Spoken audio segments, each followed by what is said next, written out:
All right, we've got a couple people here joining. Hi, welcome everybody to another Sales Hacker webinar. Today is going to be a great one. I'm your host today, Colin Campbell. You know me, hopefully. The Director of Marketing at Sales Hacker. I'll see you around on more webinars later if this is your first one. Today, I'm joined by Devin Reed at Gong.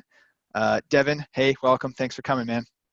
Always love hanging out with you, Colin. Always a good time. Yeah, we have good talks. We have good talks. So Devin now leads content at Gong, and you were also the second sales hire, right? Yeah, absolutely. So I joined about just over 2 years ago when we were 40 employees or so, about 12 in the United States.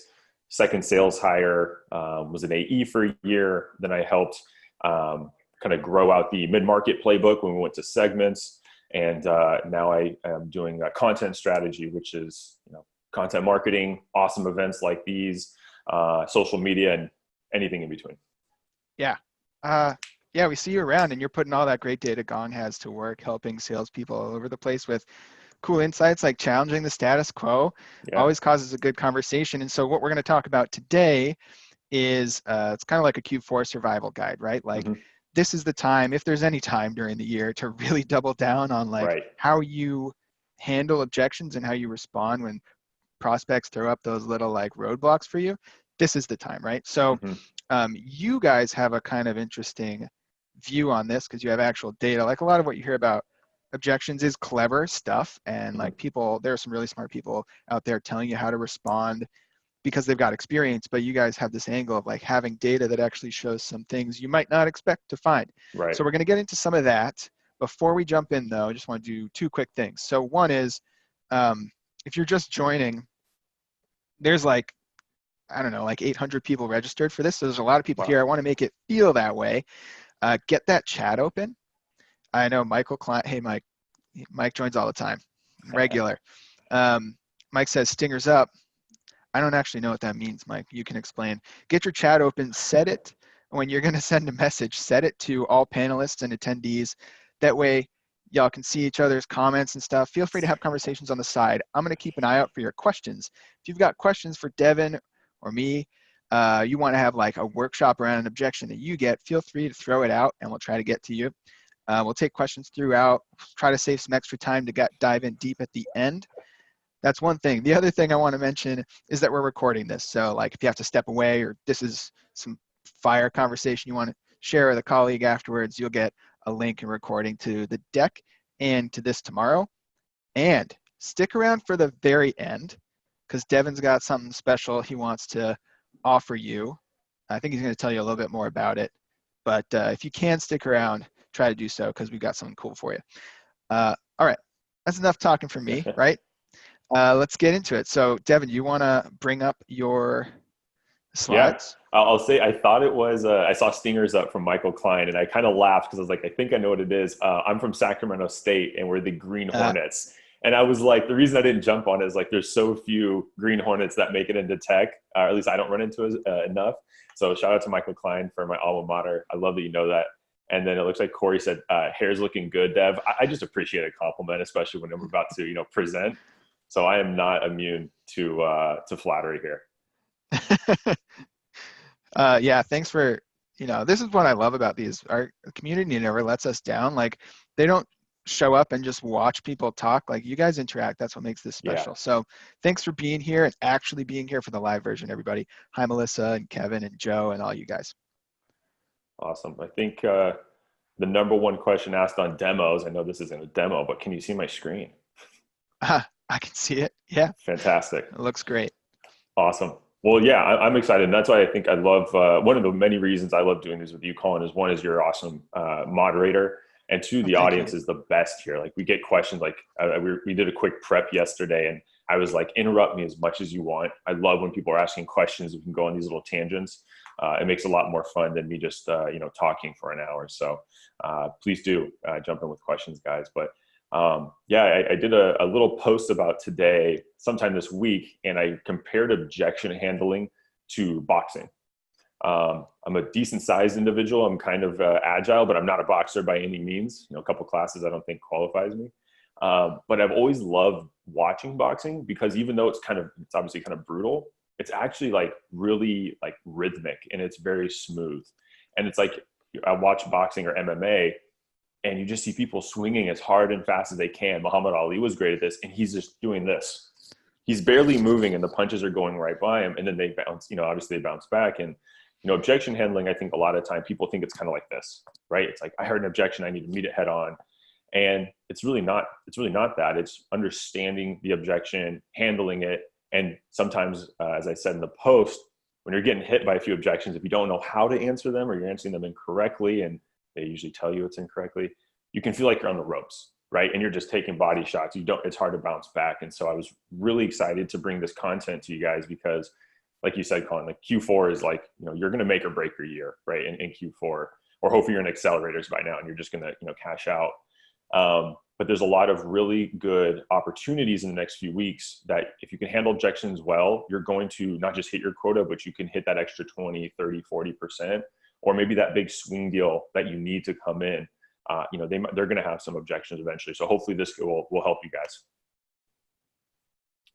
Joe Latchaw likes that analogy, by the way. So do I, Joe. It's a good one. Awesome. That's great. It's not this. It's that. Yeah. I can't do it, but I'm barely good enough. I'm too nervous to do it. I'm like, if someone's punching me, I'm going to like duck or run. I'm not good enough yet, but that's okay. Well, and so I use the boxing analogy, and we'll kind of get into it in a second with a different analogy. But in my experience, it's one of the top sales skills that separates, good reps, folks that are hanging around 80, 85 quarter over quarter, and the folks that are like, they're hitting quota early and they're already focusing on Q1, right? Or Q2 a month early. And so I noticed this when I was in my career. I've got 6 years of closing experience. It was when I was early in my career, every time I got an objection, I was like running to my manager, right? I don't know what to say. Everything felt like a right hook to the face. I was like, oh, I don't know what to do. Yeah. And as I got older, and well, not really just older, obviously, but the experience, and I started to pick up some of these tips that I'll share with you guys in a moment, I actually started loving objections. Because once you have them down, it's a fun game. Then you're kind of like sparring, right? And you're not upset that you got jabbed. You're like, oh yeah, I know it's coming. So here we go. And so it's something that, should be taken, quite serious. But to go to a less violent, sport, because I know not everyone here probably even like knows boxing or half the things I'm talking about because they don't love it, which is totally fine. Another one is, closing a deal is like embarking on a sea voyage.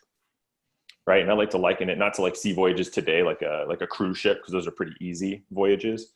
But you think of like, 1500s, what it was like trying to just, go a couple hundred miles via ocean. It can be a little rough. And that's what handling an objection is like, because you're going to hit some storms along the way. And the reason I like this analogy is a lot of times salespeople want the deal to be as smooth as possible, right? They think they're 4 or 5 meetings in. I haven't had much of an objection. This deal's perfect. But really there's just a storm waiting right around the horizon, or however. I don't sail either. So I guess I should have picked a better analogy. I know more about. But what's going to happen is you're going to run into objections just like you're going to run into a storm. How'd I do, Colin? I think it's an apt analogy. And it is true. It's like if you're going a long, long way on the sea, it's kind of an inevitability at some point, right? Yeah. And that's, I think, a good thing. Like if you'll leave with plenty of tips, but it's like, if one thing is, it's like, don't hide from them, don't think that they're a bad thing. And I'll share some data later and some stories of why they're actually good. And before we dive into it, Colin kind of said, I do have a giveaway for folks. So what I'm going to do, and I'm going to say it now, because I know sometimes people have to jump off at the half-hour mark, but if you see anything that you like from this presentation, take a screenshot and put it on LinkedIn and tag Gong and Sales Hacker. And what I have is a cheat sheet, an objection handling cheat sheet with, I think, about 5 or 7 tips, all about today's presentation. So you can take it, print it out, put it on your desk, share it with your colleagues, and it'll help you get through Q4. So again, tag Gong on LinkedIn with a screen grab of anything from today's presentation, and I'll send it to you directly. Not a bad deal. All right, and so what we're going to do today is there's 7 tips that we're going to share. But before we do that, I think it's helpful to know that there's actually a spectrum when it comes to the type of objections. Not every objection was created equally, and there's a degree of difficulty depending on the type of objection. So on our far left side here, you see easy. These are the things that are not very difficult. And then on the far right, we see the ones that are much more difficult. So you have your smoke screen all the way down to your complacency, and they're very different in origin, and they're very different in how you handle them. So we're going to start to go through these tips, and you also understand the difference between these 5 and how to do so. Love it. Lesson 1, every objection is not created equally. Oh yeah, it's a good one. All right, so step 1, I always forget where animations come in. So I think, there we go. So this is one of my favorite ones, because step number 1 is to clarify with questions. Now, what that means is that a lot of times salespeople hear something, and because we are so knowledgeable and because we're so eager to help, we pounce on it really quickly. But there's actually something you should be doing instead, which is asking a question. And so we'll start with some data, some of our Gong Labs research. And if anyone's unfamiliar with Gong or Gong Labs, basically what we do is we record and analyze now north of 10 million sales conversations. And we start to analyze and understand trends and differences between, pricing calls and discovery calls, top performers, bottom performers, and come up with these, tidbits of research to help guide salespeople to be more effective. It's my quick, TLDR. And so according to our data, what great salespeople do is they actually ask a question before they answer the objection. And so you see on the left-hand side here, 54% of the time, top performers are asking a clarifying question to understand the root of that problem, that concern. And on the far right-hand side, you see only 31% of average performers are doing this. Yeah, like the way I think about it now that I have your framework, the way I think about it, that question is helping them categorize, right? Like, okay, is this like the prospect being totally complacent and this is going to end in no decision? Or is this just kind of like an easy, like they just want to know if we can do a different pricing model? And yeah, if we can't, it's not going to blow up the deal, right? Exactly. Yeah. Sometimes, and the reason I call it a Q4 survival guide, not just timing, but I'm going to do my best to use a bunch of examples that you guys will probably run into in the next few weeks here. So you can use them today. But yeah, it's like, if someone says, hey, Colin, can you do net 60? And let's say your contract says net 30. Maybe they're literally just wondering, right? Why not get net 60 if you can give your finance team a buffer? Versus maybe, no, we actually have a hard, fast rule as an enterprise company that we cannot do anything but net 60, right? Those are very, very different roots of that question. Yep, absolutely. Kevin Swinson here is asking about the question, which is like, is this a good example of a follow-up question? Let me make sure I understand that. What you're asking is XYZ. Is that spot on? Yeah, I mean, there's no like hard formula, right? Or like a recipe, like you have to say these specific words. But yeah, there's nothing wrong with saying, hey, Colin, I just want to make sure I understand you completely. What is your concern, right? And we have some examples in a few minutes to help guide there. But yeah, it's just like asking that question is good. There's one thing you should not do, and I'll get to that in a second.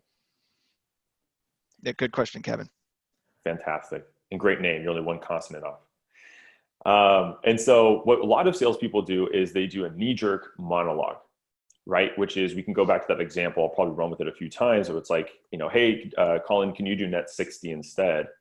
And a lot of sales reps go on this really long monologue. We can't do net 60 because we only do net 30 because, this one time, blah, blah, blah. And our finance team, they do this. And what ends up happening is, one, you could be answering the wrong objection. Kind of covered that a second ago. The other thing is you come off really defensive. Yeah. And that makes your buyers nervous, right? And it's like, you can go one route, which is ask me a question. Now I feel understood. Or you can go this other route where now I feel like you're offensive and maybe you're like hiding something, right? And maybe not on the finance version we're running with, but there's a million different objections. It could be like, oh, there might be something deeper here because it felt like I pushed a hot button for the sales rep. Yeah. Methinks the salesperson doth protest too much. Yeah. I love that. And so a couple ways you can do it to get to Kevin's question is, one is Chris Voss. Now I know if you've been in sales for a while, you probably heard Chris Voss. I love his book, Never Split the Difference. I've never told anyone to read a sales book, which this technically is not.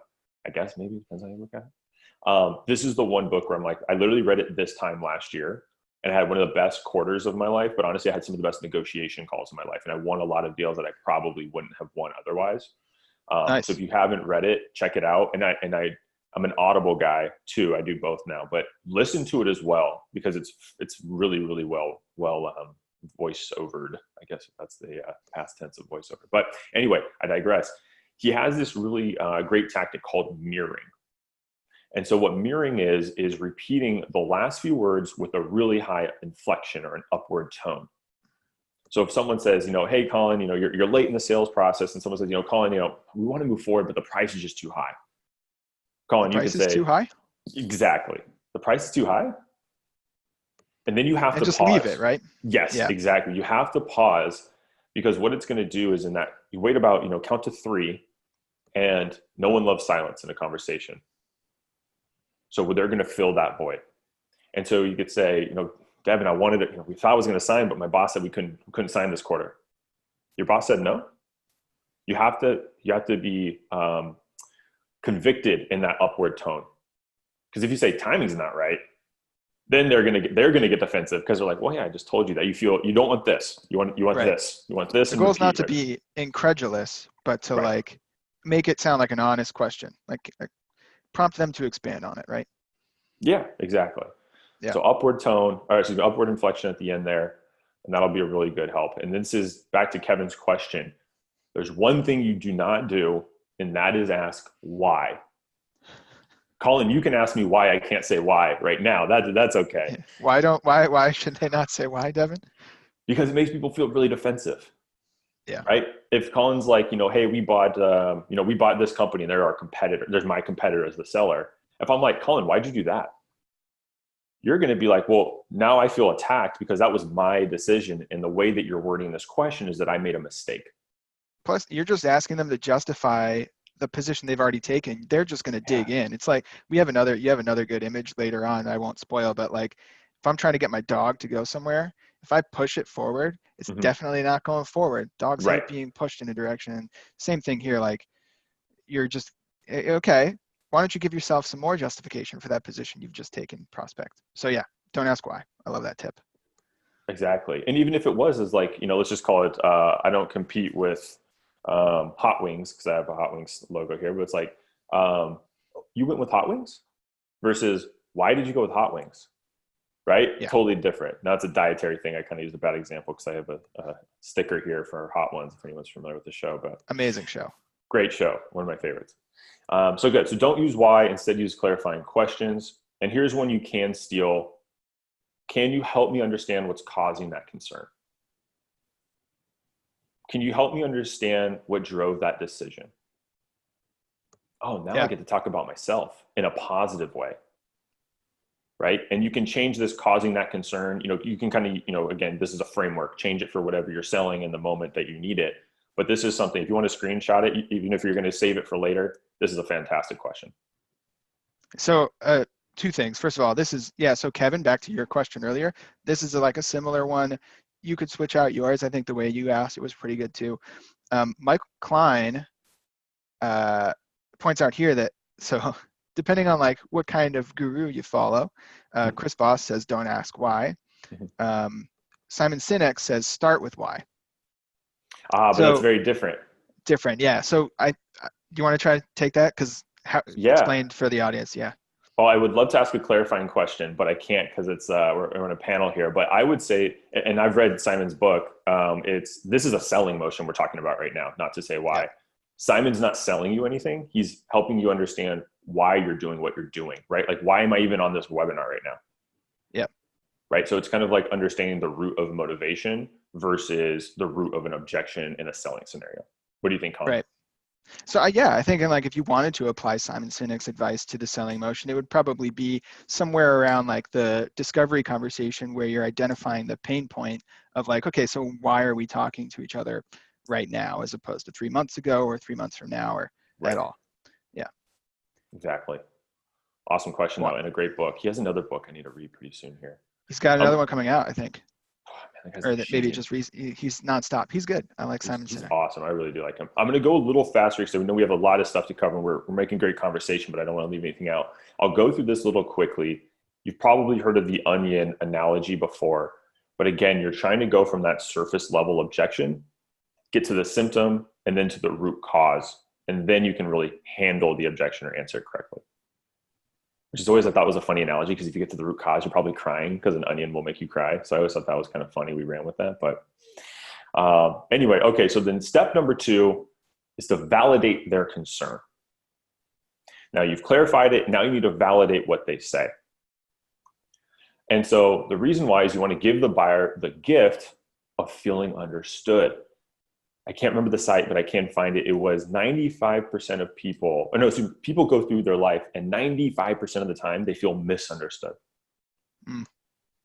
Right? And so if you can give them the gift of feeling understood and then validating that, they're going to trust you. They're going to view you as more credible, and they're going to be more honest with you. And so a framework you can steal is, Colin, that's a valid concern. It seems like you're nervous to disrupt your tech stack. It seems like you're unsure about trusting another technology partner. It seems like you're too busy to implement. Whatever that concern is, whatever it seems like, now you're labeling another Chris Voss thing, it seems like. But just by saying that's a valid concern is just a really nice buffer to make them feel like, hey, this isn't like, hey, it seems like you're dumb. It seems like you don't know what you're talking about. It's like, take a step back. Remember, empathy is a huge, huge selling tool. Yeah. I'm pausing strategically. All right. Some of these are short, some of these are longer. The key here, guys, is to take all of these and put them together. So individually, they're pretty easy. The mastery comes when you can put them all together. And so the next one is where you're going to want to isolate the objection. Isolate the objection. And so what you want to do is say, hey, if we could somehow figure out how to solve that completely, what other obstacles would we have to overcome before moving forward? Now, I know a lot of people are probably thinking, wait, why would I ask for more objections? Right? I'm saying, what other obstacles? Bring them on. But the key here is you want to understand exactly what these objections are, if they're obstacles or not, and how they play with each other, right? Because like a billing thing and an implementation thing are very different.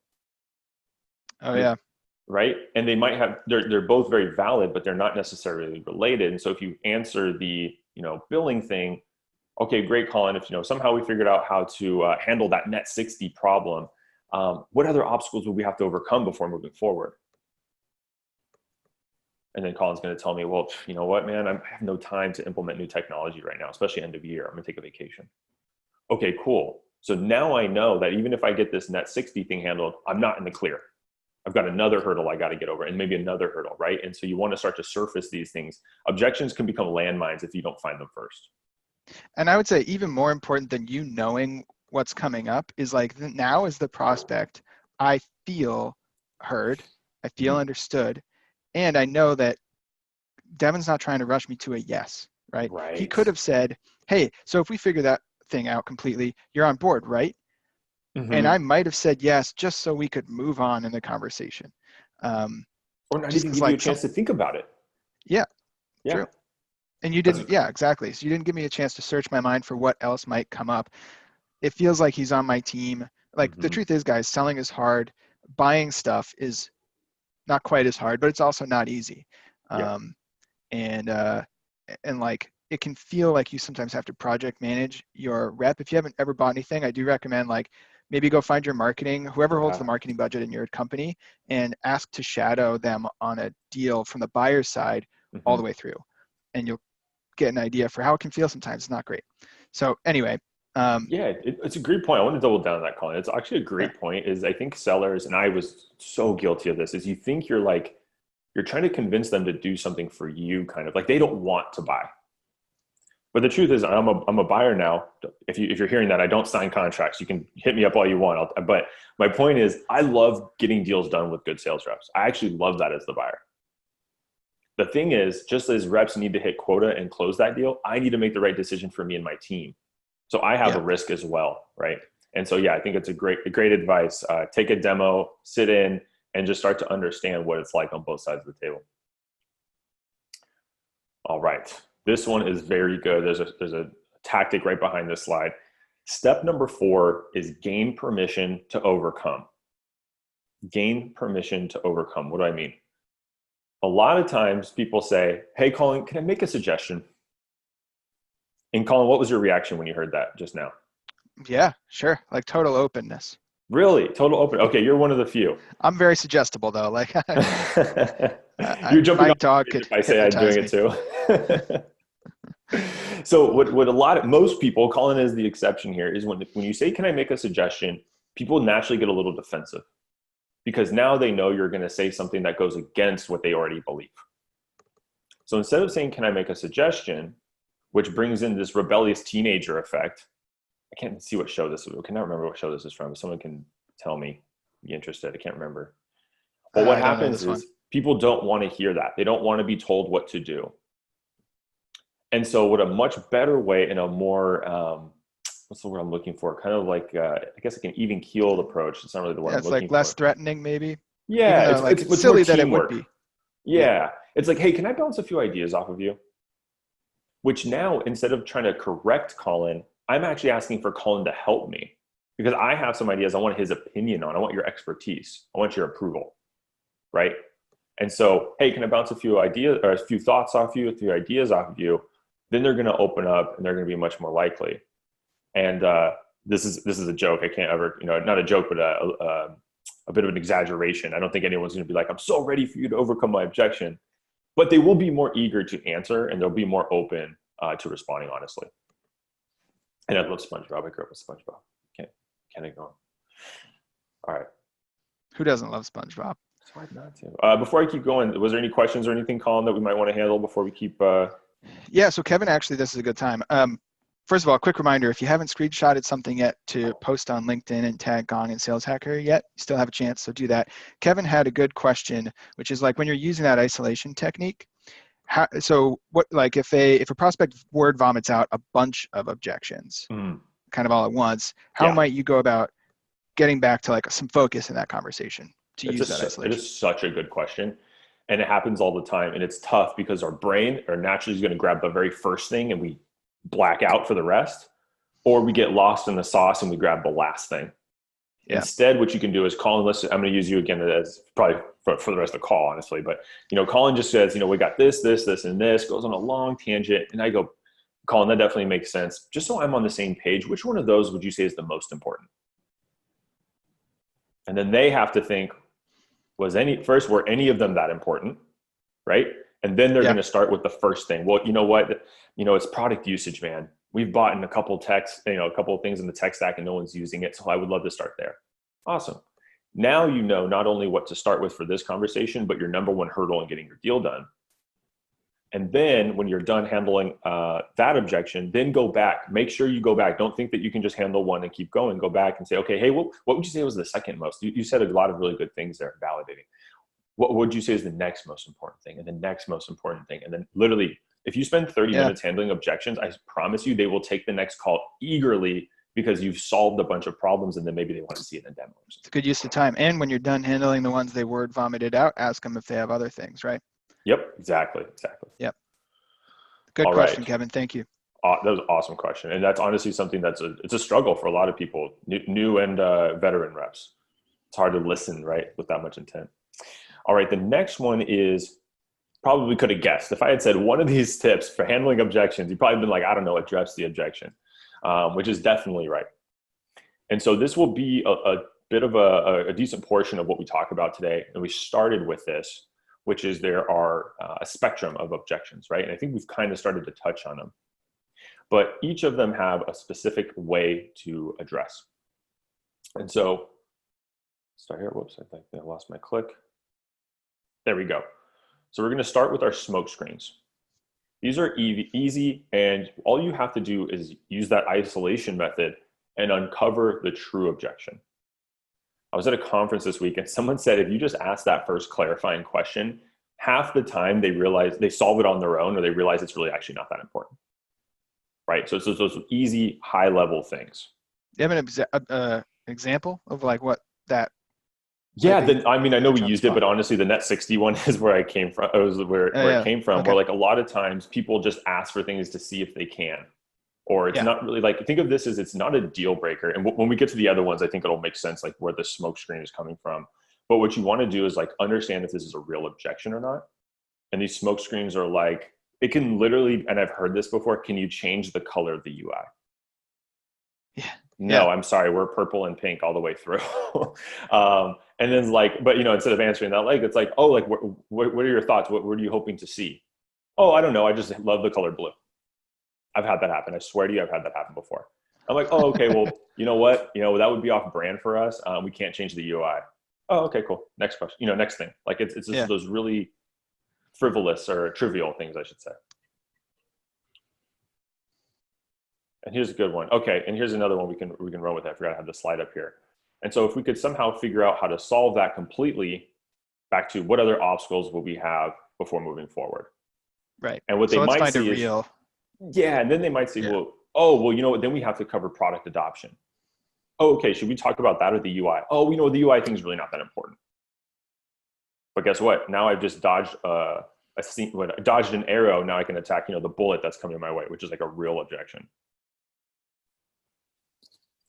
Concerns are an emotional hurdle once they're already bought into the concept. It's an emotional hurdle. So what you need to do is give them what they need to move forward. Oh, I thought I had an example there, so that's why I jumped forward. So that could be like, hey, a really good one is the implementation. Because what happens is you're usually not always, I'm generalizing, you're like mid to later in the funnel. And by now they're like, I've talked to Devin a few times. This thing Gong looks really promising. And so they keep talking to you, so you know that they like it. But then when you start to go for that closing motion, they'll be like, I don't know if I have time to implement this in December, Dev. Yeah. Okay. Well, then again, you can go back to isolate, right? Clarify the question, validate it. And what ends up happening is you just need to give them an example of how it's okay and reframe. And we'll get to this in a moment. But they're actually bought in. They just have some emotional uncertainty. And if you can just address that, they'll be confident to move forward. Pausing strategically. Love it. The next one, this is my favorite, and there's an example in a second. It's literally my all-time favorite Gong objection that I used to get. An objection is quite real, right? So I don't want to spend too much time on smoke screens and concerns and leave you guys thinking like, oh, these aren't unnecessarily very serious. Objections can be quite serious, but what you need to do is reframe the objection as an option and as actually a positive. I think, let me double check. Yes, awesome. I love when I know the orders of my slides. And so like a what real you do pro. yeah, right. It doesn't matter how much you prep. I don't care if anyone presents on the webinar today. It doesn't matter how much you present. Once you go live, you just totally forget the order of your slides. Yeah, just along for the ride. And so reframe is when you basically what I just said. You take an insight that changes how your customer thinks or feels about an objection, problem, or opportunity. Now I'm going to take a slight tangent here because this is something I'm passionate about. Is a lot of times in life, I'm not talking about deals, but deals too. We fail, right? We thought we were going to go do something and it doesn't work out the way that we wanted. I thought I was going to get that job. I was at the last stage. I didn't get it. Had that deal and commit. I didn't get it. A reframe is when you take a loss and you look at the silver lining. How can you make this a positive, right? And so that's what you can do in your deal as well. And here's my favorite objection that I promised a moment ago is what you would get from prospects. And so we sell to salespeople here and we do pilots, like free tests.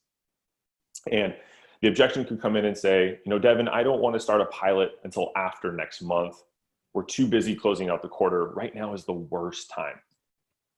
Now, if I get that right now if I get that in December and you're not going to pilot until January, I don't have a Q4 deal anymore. I can't get my sales process done.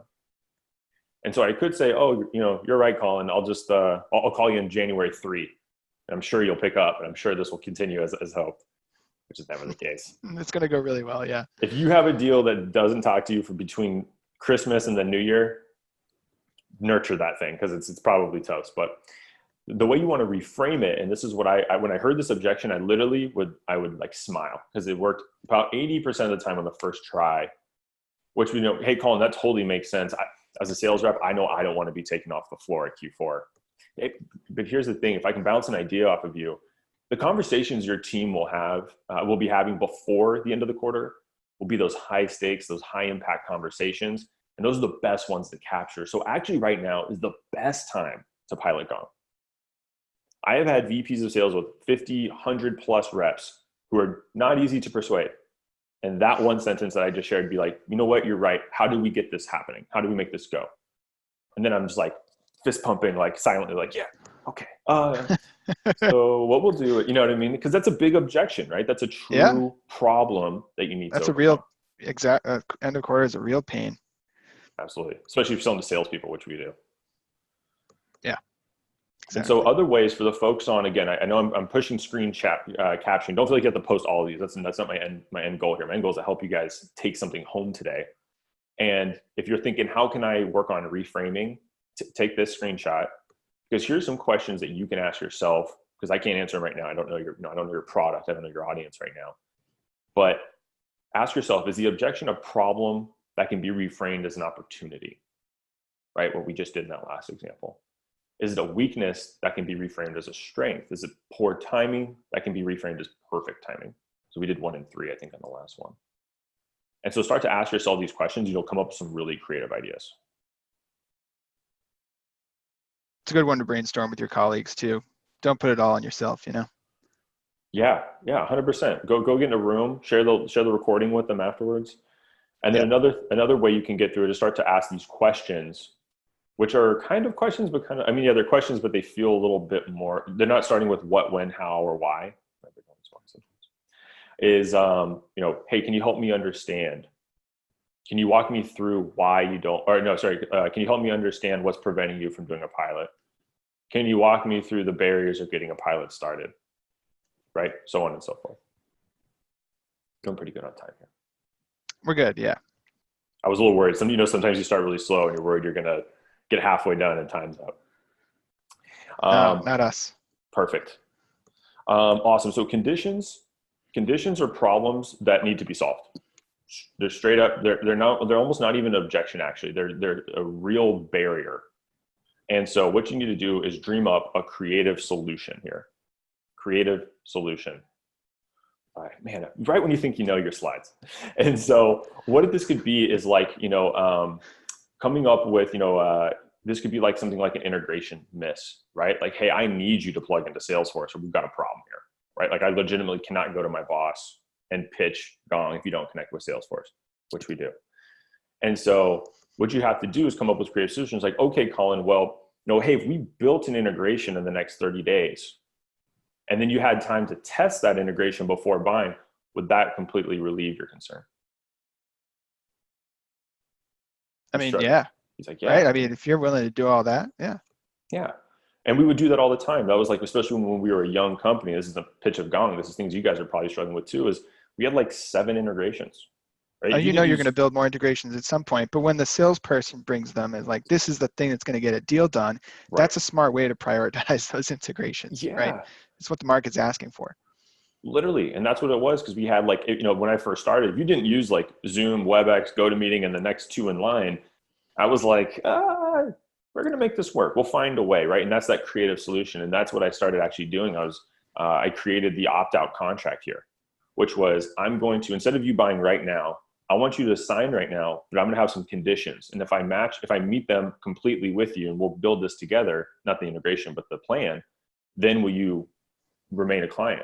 And so that's what we exactly would do. Say, okay, you have, I don't know, I'm in the Motley crew room. So, if you have Motley dialer, some kind of obscure dialer that we need to connect with for this to work, if we build that in 30 days and I give you 2 weeks to test it, and then you have an opportunity to move forward, would that suffice? And people just, yeah, that's awesome. You're going to build something for me and then let me ride and take a test ride. Let's do it. And it worked wonderfully. And we do it all the time now. I'm going to drink quick water. I don't know if there's any questions here. So we do have one question from Michael Klein. By the way, Michael Klein, Kevin Swinson, you guys are killing it with the questions, participation. I'm going to send you guys something nice. I know me and Michael are already connected on LinkedIn. I'll find you, Kevin, and we're going to hook you up with something cool.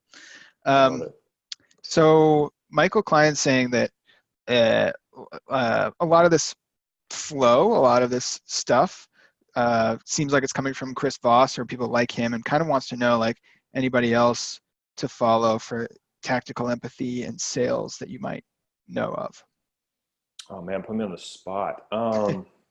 It's a tough one. I'll throw one out. Yeah. Please it's more of a messaging thing, but I really like Andy Raskin. Yeah. And what he are you stole, gonna say? Did I steal it? Right when you started, I was like, oh, I read Andy Raskin's thing yesterday. I'll say that, but no, go ahead. All right. So Andy Raskin, he's just like a storytelling messaging consultant, awesome. And he works top down. He helps you he helps leaders. He only works with leaders develop like what's the story of the company, and a lot of the stuff that he says can definitely be applied to a sales role. I was going to say Josh Braun, Alex Moffat also threw out Josh Braun. So does Steven Gonzalez. He's great. He also uses a lot of Chris Voss, but he's got his own take on it, which is good. And then Michael Klein likes Oren Klaff. I don't know Oren Klaff. Now I'm going to follow him. I'm good. Braun's good. Andy Raskin is awesome. I binged it. He actually, well, selfishly, he wrote an article about Gong and our narrative versus chorus. And it was an awesome article. And then I just started binging all of his previous work because it's just so good. And I'm a marketer, but I have to craft messaging. And even when I was a salesperson, I was always focused on messaging. And the way that he just like helps you understand why to create a narrative. Yeah. Which I think we all go, because it works. But no, there's like 10 levels more than that. And then he goes like how to create it. It's awesome. He's really good. It is a selfish play, but not Chris Voss, but Chris Orlob. And Drift did a webinar. It's on our YouTube channel if you guys want to check it out, on telling customer stories and how to make sales messaging that drives urgency. Nice. Right? So that's a really good one as well. So awesome. That's great. So I'm gonna throw a couple of these in the chat. So yeah, keep going.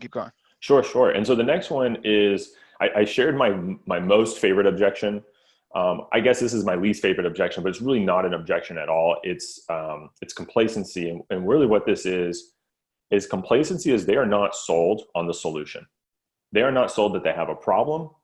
And complacency is the concept of I'm good doing what I'm doing. I'm not really interested or see the value in changing. And the problem is that it's not an objection. And I've tried this before. You're going to keep trying to handle objections and go at it, but there's actually a much deeper problem there. And that's that you need to rewind the sales process and start from scratch. So it's kind of a cool graphic here, but it's not an objection, it's a selling problem. And the way, and it's funny, we're just talking about sales messaging. We don't have enough time to kind of dive into this too much right now. But what you need to do is on the very first call, on that discovery call, you have to start to drive urgency and understand the root of their problems. And Colin, I changed my mind. Yesterday, you were like, I think it could be a DQ problem. And I was like, no, in our prep call, I was like, no, it's not really prep. It's not really that, but it is that. You're absolutely right. I was wrong. And so do you want to talk about the kind of how it could be DQ'd? Because you had such a good point. Now I feel guilty that I said no. Yeah, sure. No, I think your point was still valid, but this is actually something I got from Josh Braun. And he has this whole talk where he'll say like, look, somebody tried to sell me a new barbecue because I've got 4 burners and only 2 of my burners work. And they were like, well, look, you only have 2 burners that work. So don't you want a new barbecue? And Josh basically said, no, I'm good. 2 burners is enough because it's just me and my wife. Yeah. That's not actually an objection. That's like I don't have a problem. Exactly. So like you should not be selling to me because I have no pain point. I should be disqualified from your sales process. And any time you spend trying to handle this objection is time wasted because I'm good, guys. I'm good. And what do sellers do instead, Colin? Well, did you know we make 6 burners and 8? Yeah, right. And you can hang your utensils on the side, right? And this one's really shiny. And it's like, no, dude, you're going the wrong way and you're irritating me, right? Right. And so it's exactly right. It's not that it's an objection. So if there's any like SDRs, BDRs here, I know sometimes you'll hear like, hey, Colin, I'm not really interested, but I'm sure I'll take a call, right? I promise you that's not worth shipping over. And the reason why is you're going to burn your time and your rep's time.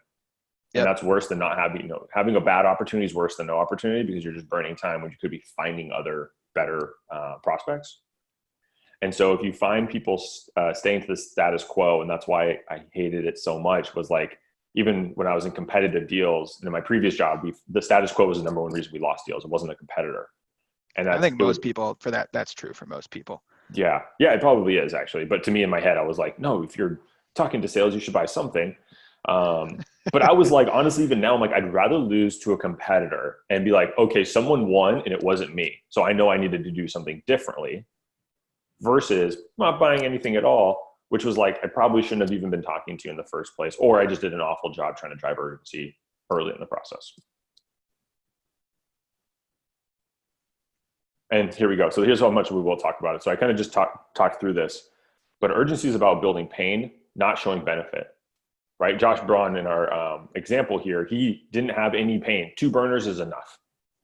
So 4 burners, 6 burners, 8 burners, it's not going to do anything because we're focusing on that pitch on the right-hand side. Most sales pitches focus on point B, benefit. But what you need to do is attack the status quo. What you're doing today is fundamentally wrong. It is fundamentally not working. Again, use some of our previous tactics and how to position that. But you need to start really early. And so focus your messaging on the threatened point A, the secret sauce of urgency-inducing sales messaging. I think, cool, we'll go to the next question. I'll pause here. I see your screen flash, and we might have, whoops, sorry guys. Do you have any questions, Colin, or anything here before we jump to 6 and 7? I got one. For me, it feels like a tricky question. It's a good question from Ali Reedy. All right, so what's the best talk track for taking your product from a want to have to a need to have? Like, how do you work through that? It's not, I don't need this right now, objection. Right. So there's kind of 2 things that I heard there. One was there's a need at all, and then there's if I need it now. Yep. Which are 2 different things, right? Because right now I don't need any new sneakers right now. Got a pair on my feet, they're good. Versus I don't need that ever because I have 50 pairs at my house, which is true. I have a problem, right? I really never need to buy new sneakers. That's a fact. But I still get sold at Foot Locker, and we can dive into that if that's of interest. And versus I don't need that right now, but I might want it in a couple months when my basketball sneakers, they wear out, right? Then I will need it. So there's 2 different things there. So one is Devin has too many shoes. I'm going to run with this example because I love talking about myself. One is I have no need for you. I'm sorry. I just don't need it. I have tons of pairs. I got every color. I got every need. I'm good. That's the status quo, right? You're going to have to convince me that my collection's missing something. Oh, you don't have, but you have basketball shoes. You have runners, but you don't have trainers. Oh, what are trainers? Oh, trainers are these specific type of shoe for a very specific type of workout. Do you take your workout fairly specific, very seriously? I'm like, oh yeah, me, I work out all the time. I want to be that. Oh, well, then you need these shoes. Now I'm starting to pry me off the status quo, right? Versus later, how do you want something now is like, oh, well, you're going to need new basketball shoes. That's a true thing. Well, how can you get me to move those basketball shoes now? It's not telling me how great the new Jordans are. It's the fact that what I'm using right now isn't actually doing enough for me. I'm leaving money on the table. I'm missing shots. I'm missing 3-pointer. My 3-pointer is broken because of the shoes. Right? And so there's a difference between you need to get to understanding is the root of the problem or the root of your issue, why you can't sell to them. Is that because there's no pain? Or because they see pain, but they don't see the urgency of why they should do it now? There's 2 separate things there. Or maybe they don't see, if you have a really innovative product, they might not even see their pain yet. Like they might just assume that's the way life is. And like, yes. I wake up and my back hurts because I'm 30 and that's just kind of the way it goes. Mm-hmm. But,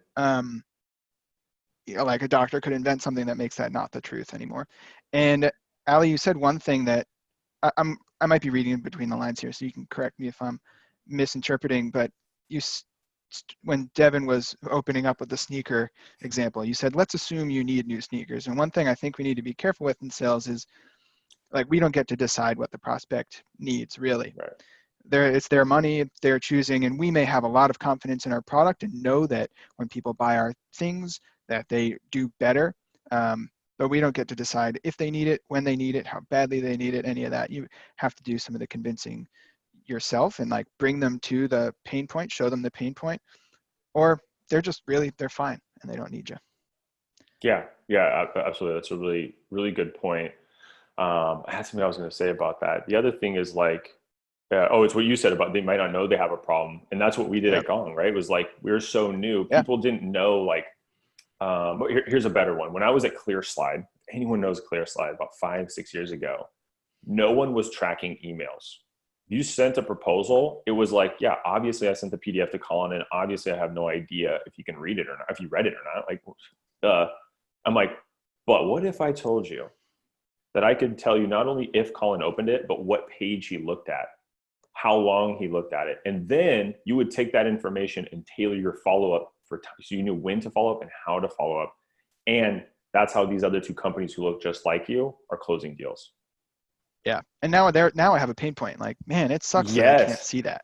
Yeah. Now I have a new pain point. I just didn't know it yet. And so Yeah. that's what I tell people that too. And maybe be helpful for you, Ali, is like when someone says like, hey, what does Gong do? I don't talk about recording calls or emails.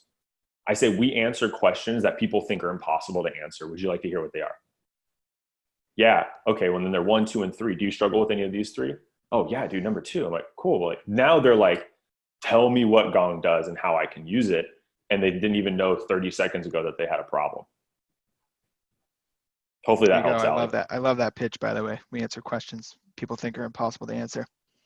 Yeah. I mean, because you lean in, right? You're like, oh, I just answered problems that people thought were impossible to answer. I'm like what? Yeah, you can't not follow up on that. Like, oh, cool. Yeah. So, yeah, not Can't moving on ignore it. now. Right. All right, well, let's get to the next one. This is great. I hope my sneaker example helped a little bit, Ali. If not, DM me. We'll figure it out. I'll help you get there. Ali says Um, thanks. oh, awesome. Cool. I feel better. Awesome. So the next one is confirm with an unbiased resolution. Unbiased resolution. I wonder, what do you think that means? So what you're going to want to do is, it kind of goes back to what we said earlier, Colin. You don't want to make it seem like, the sales rep has it all figured out. Right. And so if you left some meat on the bone, if there's some hidden landmine objections, what you want to say is, what part of your concern do you feel is still left unaddressed? What part of your concern do you feel is still left unaddressed? And so, Yep. Oops, sorry about that. That was an honest accident. And so what this will allow them to do is do some critical thinking on the spot. They're going to run a quick scan in their head of, 1, is anything right now in the near term, in the present? And 2, is there anything in the future that I should be focusing on? Like, is there some other people that I should bring into this? Am I going to run into a mistake that I did last time? So I know to bring it up now. And I know it's challenging because, again, we have this mindset of salespeople that objections are bad and we want to avoid them at all costs. I promise you, the earlier you get to an objection, the better, because you can handle it and you'll know if you have a real deal. Is it a smokescreen? Is it condition? Or is it status quo? Whatever it is, it really helps to know. I didn't mean to rhyme. All right. Our last tip, and it touches on what I had just mentioned. Step number 7, attempt to surface others. Attempt to surface others. And so what you're going to want to do is, it's not just people, but it's also kind of like objections. It can actually be both, because then people can become objections if you have blockers and whatnot. But you can just ask people like these really frank questions, like, hey, Colin, what other reservations do you have? What are you still unsure about? And then they'll answer. And then you'll start to unravel. Remember kind of like our onion example, right? You start to get to the root of these things, or you'll start to realize, hey, I don't just need to peel the onion. There's an orange I got to peel too.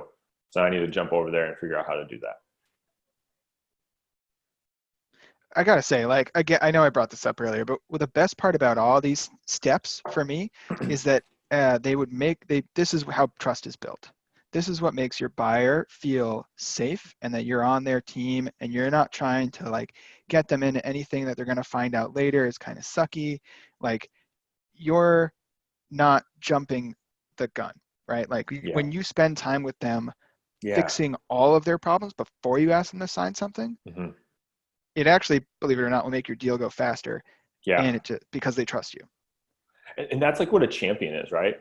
That's why we love champions in our deals, is because you're viewing it as like you're across the table. My customers or my prospects across the table from me, and we're like doing like mediation. We're trying to figure it out, right? But we're kind of going against each other. Reason we love champions is because now someone decided to come on my side of the table, and they're helping me.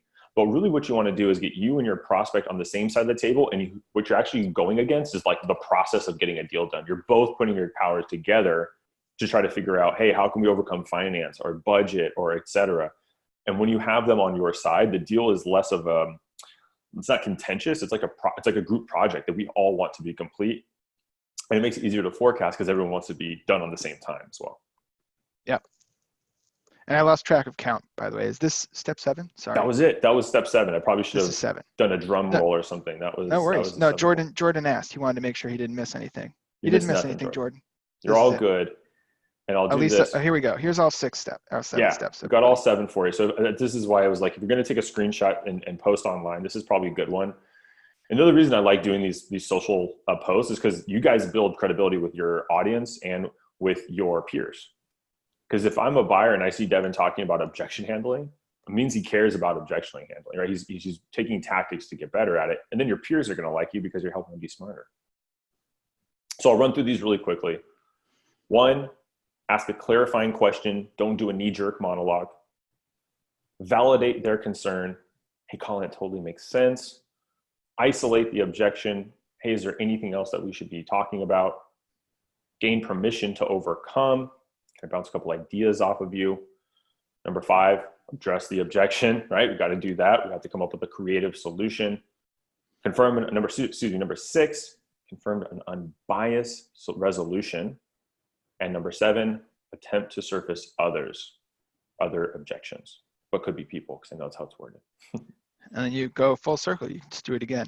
Just do it again. And that's the thing. And I know this is a lot. 7 steps is a lot to pick up in an hour. So please don't feel like, I hope you don't feel overwhelmed at all. But I would honestly, I would review this a couple times. Like take the recording, maybe once a week on the weekend. It's about an hour. But what you'll start to do is once you piece these things together, you'll start to love objections, and you'll start to recognize them as well in your sales process. I know like the buckets of the ones like the UI, right? Can I turn your UI blue? No, I know that's a smokescreen that's never killed a deal. All the way through the status quo where, hey, Devin, I see no value in understanding my team's conversations. That might not be a good op, right? And there's a lot of things in between. And so you'll start to bucket them, and then this will become habit, and you'll just be cranking through. I love this stuff, Devin. And to tie it back to your seafaring analogy, I think the way that closing and big sea voyage are most alike is that they both require a lot of preparation. Like you don't just get in the boat and go, right? Right. You have maps and charts, and you make sure your rigging is set up. And I mean, I've never done it, but I assume there's a lot of preparation that goes into it. I've seen enough movies, and Titanic has really made it appear that it is not as easy as one would hope. Yeah, looks pretty hard to me.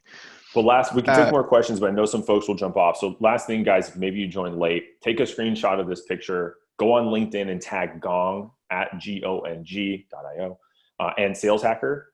And what I have is an objection handling cheat sheet that has all of these tips with the data. Again, you can print it out, share it. It's a lifesaver. I have it on my desk. I'm not even in sales anymore, and I still have it on my desk.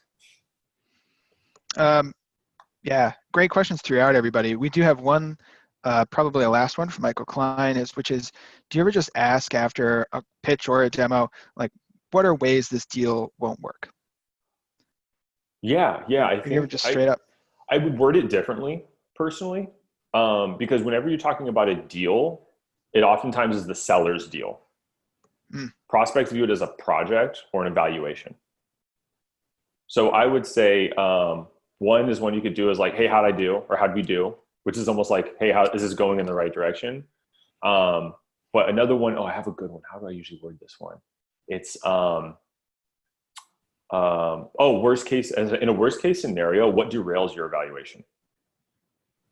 Or like, what do you see could derail your evaluation? Because it's not about me, it's about them. And so what it will do is they'll be like, I forgot to mention, I'm actually going on vacation for 2 weeks. Or, hey, you know what? My boss really hates buying technology, and that could be a problem. And so it kind of goes back to number 7, right? You're trying to attempt to surface other ones. So clearly you've listened. Clearly you got it. I like that. I see a couple, so Michael Klein and Ali Reedy like, how'd I do?